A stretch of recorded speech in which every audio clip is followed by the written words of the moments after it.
सूरजपुर गांव में एक सीधा सादा आदमी रहता था, रामू। लोगों ने उसके बारे में अफवाह फैलाई थी कि सुबह उसकी शक्ल दिख जाए तो पूरा दिन खराब होता है। ये अफवाह धीरे धीरे पूरे राज्य में फैल गई और राजा वीरेंद्र सिंह तक पहुंची। सैनिकों, रामू को तुरंत दरबार में पेश करो। सैनिक रामू को राजा के सामने ले आए। महाराज, आपके आदेशानुसार रामू को उपस्थित किया गया है। रामू मेरे कक्ष में ही रहेगा। सुबह उठते ही मैं सबसे पहले उसका चेहरा देखूंगा। अगली सुबह जब राजा ने आंखें खोली, सबसे पहले उन्होंने रामू का चेहरा देखा और उसी दिन उन्हें इतना काम पड़ा कि भोजन भी नसीब नहीं हुआ। तो अफवाह सच थी, रामू को फांसी दी जाएगी। ये सुनते ही बुद्धिराम समझ गए कि ये एक बड़ी गलतफहमी है। रामू घबराओ मत, जैसा मैं कहूं वैसा करना, मैं तुम्हारी जान बचाऊंगा।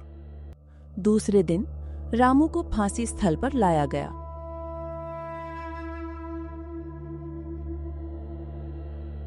रामू, तुम्हारी अंतिम इच्छा क्या है? मेरी अंतिम इच्छा है कि मैं महाराज से अकेले में बात कर सकूं। ठीक है रामू, बताओ क्या कहना है। महाराज, इस राज्य में एक व्यक्ति मुझसे भी बड़ा मनहूस है।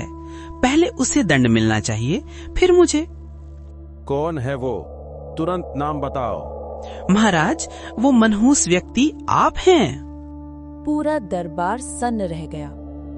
रामू, तुम जानते हो तुम क्या बोल रहे हो? इसके लिए तुम्हें और बड़ा दंड मिल सकता है।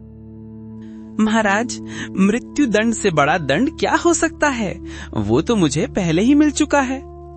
कल सुबह आपने मेरा चेहरा देखा और आपको खाना नहीं मिला, इसलिए आपने मुझे मनहूस कह दिया। लेकिन महाराज, मैं भी तो सुबह आपका चेहरा देखकर उठा था और मुझे तो फांसी की सजा मिली है। अब सोचिए, कौन ज्यादा मनहूस हुआ? राजा को अपनी गलती का एहसास हो गया। रामू, मैं तुम्हें निर्दोष घोषित करता हूँ। तुम्हारी फांसी की सजा रद्द की जाती है। राजा ने रामू को पास बुलाया। रामू, ये बुद्धि तुम्हें कहाँ से मिली? महाराज, ये सब बुद्धिराम ने मुझे सिखाया। राजा ने रामू को धन देकर सम्मानित किया और बुद्धिराम को धन्यवाद दिया, क्योंकि उन्होंने साबित किया कि अफवाह नहीं, सच्चाई पर विश्वास करना चाहिए।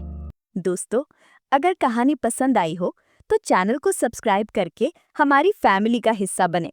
मिलते हैं दोबारा फिर एक नई कहानी के साथ।